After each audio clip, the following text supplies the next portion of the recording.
ഒരു പ്രതിക്ക് കിട്ടാവുന്ന ഏറ്റവും വലിയ വിധിയാണ് മരണശിക്ഷ.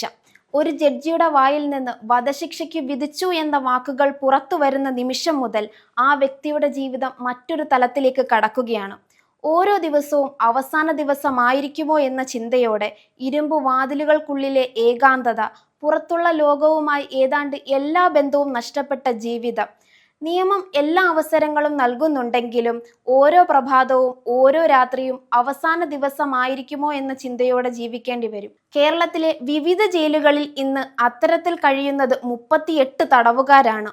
ഓരോരുത്തരുടെയും പിന്നിൽ സമൂഹത്തെ ഞെട്ടിച്ച കൊലപാതകങ്ങളും തകർന്ന കുടുംബങ്ങളും ഇന്നും മായാത്ത ഓർമ്മകളും ഒരിക്കലും നികത്താനാകാത്ത നഷ്ടങ്ങളുമുണ്ട്. ഏറ്റവും ഒടുവിൽ ഈ പട്ടികയിൽ ഇടം പിടിച്ചത് പാലക്കാട് നെന്മാറ ഇരട്ട കൊലപാതക കേസ് പ്രതിയായ ചെന്താമരയാണ്. കേരളത്തെ നടുക്കിയ നെന്മാറ ഇരട്ടക്കൊലക്കേസിൽ കഴിഞ്ഞ ദിവസം അന്തിമ വിധിയെത്തി. കേസിന്റെ വിചാരണയ്ക്കൊടുവിൽ ഇത് അപൂർവങ്ങളിൽ അപൂർവമായ കുറ്റകൃത്യമാണ് വിലയിരുത്തിയത്. പാലക്കാട് അഡീഷണൽ സെക്ഷൻസ് കോടതി ചെന്താമരയ്ക്ക് വധശിക്ഷ വിധിച്ചത് ഒരു സാധാരണ കൊലപാതക കേസായി മാത്രം ഈ കേസിനെ കോടതി കണ്ടില്ല. പ്രതികാരത്തിന്റെ പേരിൽ ഒരേ കുടുംബത്തിലെ 3 ജീവനുകൾ കവർന്നെടുത്ത കുറ്റകൃത്യങ്ങളുടെ തുടർച്ചയായാണ് കോടതി ഈ സംഭവത്തെ വിലയിരുത്തിയത്. സ്വന്തം കുടുംബജീവിതം തകർന്നതിന് കാരണക്കാർ അയൽവാസികളാണെന്ന വിശ്വാസം ചെന്താമരയുടെ മനസ്സിൽ വർഷങ്ങളോളം വളർന്നിരുന്നു. അതിന്റെ തുടർച്ചയായാണ് ആദ്യം അയൽവാസിയായ സജിതയെ കൊലപ്പെടുത്തുന്നത്. ആ കേസിൽ ശിക്ഷ അനുഭവിച്ചുകൊണ്ടിരിക്കെ ജയിലിൽ നിന്ന് പുറത്തിറങ്ങിയ ശേഷം സജിതയുടെ ഭർത്താവ് സുധാകരനെയും അദ്ദേഹത്തിന്റെ പ്രായമായ അമ്മ ലക്ഷ്മിയെയും വെട്ടിക്കൊലപ്പെടുത്തുകയായിരുന്നു. സാധാരണയായി വധശിക്ഷ വിധിക്കുന്നതിന് മുമ്പ് കോടതി പല കാര്യങ്ങളും പരിശോധിക്കും. പ്രതിക്ക് മാനസിക ആസ്വാസ്ഥ്യമുണ്ടോ? കുറ്റകൃത്യം ചെയ്ത സാഹചര്യങ്ങൾ എന്തായിരുന്നു? ഭാവിയിൽ അയാൾക്ക് മാനസാന്തരം ഉണ്ടാകാൻ സാധ്യതയുണ്ടോ? സമൂഹത്തിലേക്ക് തിരിച്ചു വരാൻ കഴിയുമോ? തുടങ്ങിയ നിരവധി കാര്യങ്ങളാണ് കോടതി വിലയിരുത്തുന്നത്. പല കേസുകളിലും ഇതിന്റെ അടിസ്ഥാനത്തിലാണ് വധശിക്ഷ ജീവപര്യന്തമായി കുറയ്ക്കുന്നത്. എന്നാൽ ചെന്താമരയുടെ കാര്യത്തിൽ സാഹചര്യം വ്യത്യസ്തമായിരുന്നു. മെഡിക്കൽ വിദഗ്ധരും സൈക്യാട്രിസ്റ്റുകളും സമർപ്പിച്ച റിപ്പോർട്ടുകളിൽ പ്രതിക്ക് യാതൊരു മാനസിക പ്രശ്നവുമില്ലെന്ന് കണ്ടെത്തി. അതിനൊപ്പം താൻ ചെയ്ത കുറ്റത്തെക്കുറിച്ച് ഒരു ഘട്ടത്തിലും പശ്ചാത്താപം പ്രകടിപ്പിച്ചില്ലെന്നും കോടതി ചൂണ്ടിക്കാട്ടി. വിചാരണയ്ക്കിടയിലും തന്റെ നിലപാടിൽ മാറ്റമില്ലെന്ന് വ്യക്തമാക്കിയ ചെന്താമരയുടെ വാക്കുകളും കോടതിയുടെ ശ്രദ്ധയിൽപ്പെട്ടു.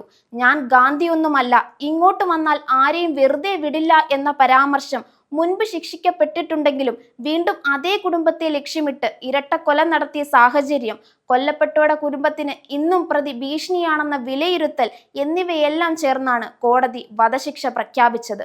അതോടെ കേരളത്തിലെ വിവിധ ജയിലുകളിൽ വധശിക്ഷ കാത്തുകിടക്കുന്ന തടവുകാരുടെ എണ്ണം 38 ആയി. ചെന്താമരയുടെ വിധിയാണ് കേരളത്തിൽ എത്ര പേർക്ക് വധശിക്ഷ കാത്തുകിടക്കുന്നു എന്ന ചോദ്യം ഉന്നയിക്കേണ്ടി വന്നത്. കൂടാതെ അവർ ആരൊക്കെയാണ്? എന്തൊക്കെയാണ് അവർ ചെയ്ത കുറ്റങ്ങൾ?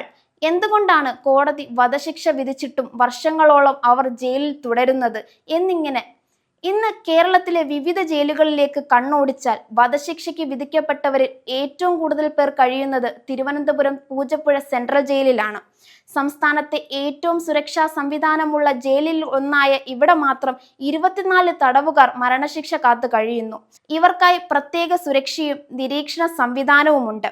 അതിനു പുറമെ വിയ്യൂർ സെൻട്രൽ ജയിലിൽ 4 പേരും, കണ്ണൂർ സെൻട്രൽ ജയിലിൽ 3 പേരും, അട്ടക്കുളങ്ങര വനിതാ ജയിലിൽ 3 പേരും, വിയ്യൂർ ഹൈ സെക്യൂരിറ്റി ജയിലിൽ 2 പേരും, തവനൂർ ജയിലിൽ ഒരാളും കഴിയുന്നു.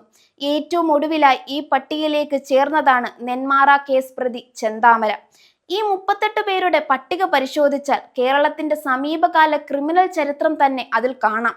പണത്തിനു വേണ്ടി നടത്തിയ കൊലപാതകങ്ങൾ, പ്രതികാരത്തിന്റെ പേരിൽ നടന്ന കൂട്ടക്കൊലകൾ, സ്വന്തം കുടുംബാംഗങ്ങളെ ഇല്ലാതാക്കിയ കേസുകൾ, കുഞ്ഞുങ്ങളെ പോലും ക്രൂരമായി കൊന്നൊടുക്കിയ സംഭവങ്ങൾ, സ്ത്രീകൾക്കെതിരായ അതിക്രമങ്ങൾ, ആസൂത്രിത കൊലപാതകങ്ങൾ, മനുഷ്യ മനസാക്ഷിയെ നടുക്കിയ പല കേസുകളിലെയും പ്രതികളാണ് ഇന്ന് ഈ പട്ടികയിൽ ഉൾപ്പെട്ടിരിക്കുന്നത്.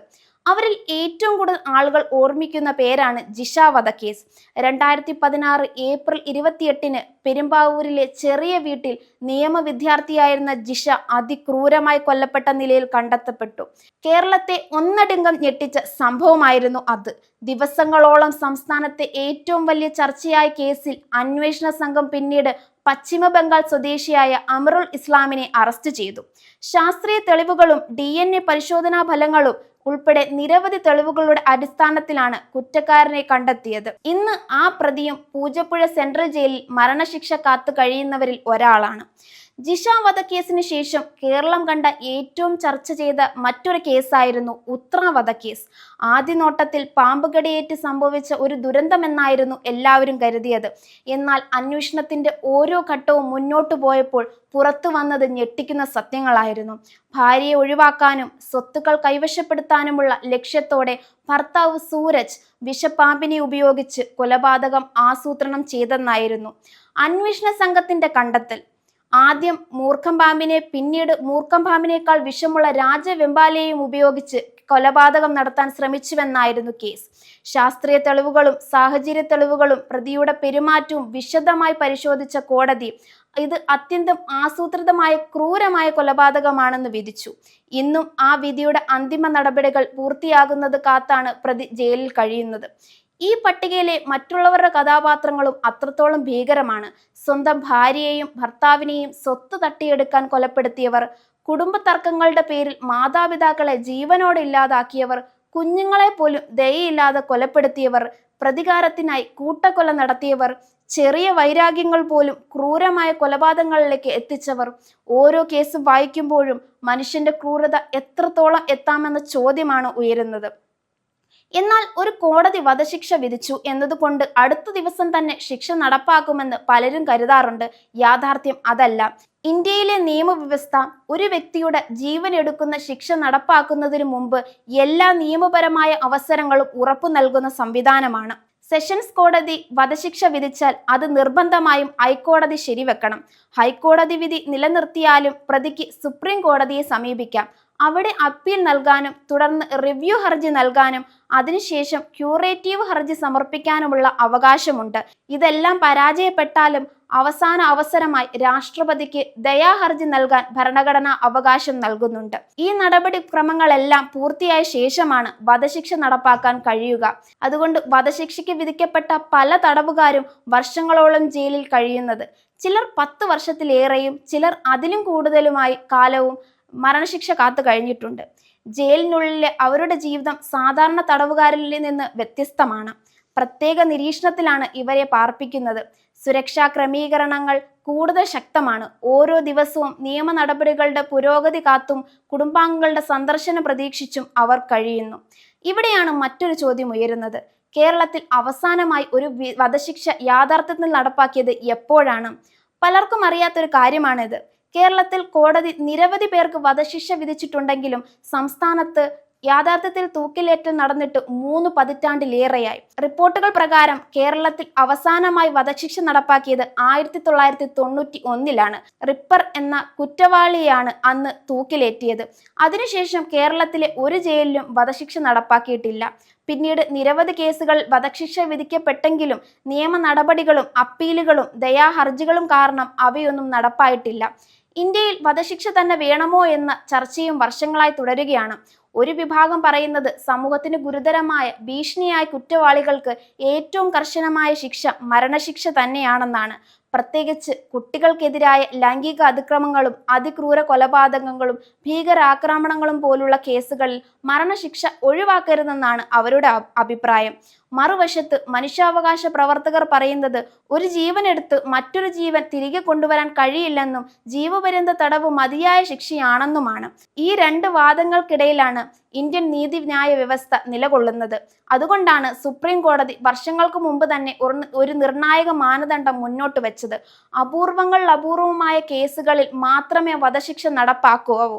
പ്രതിയുടെ പശ്ചാത്തലം, കുറ്റകൃത്യങ്ങളുടെ സ്വഭാവം, സമൂഹത്തിനുള്ള ഭീഷണി, ഭാവിയിൽ തിരുത്തപ്പെടാനുള്ള സാധ്യത, ഇരയുടെ അവസ്ഥ, കുറ്റകൃത്യത്തിന്റെ ക്രൂരത ഇതെല്ലാം വിശദമായി പരിശോധിച്ച ശേഷമാണ് കോടതി അന്തിമ തീരുമാനത്തിലെത്തുന്നത്.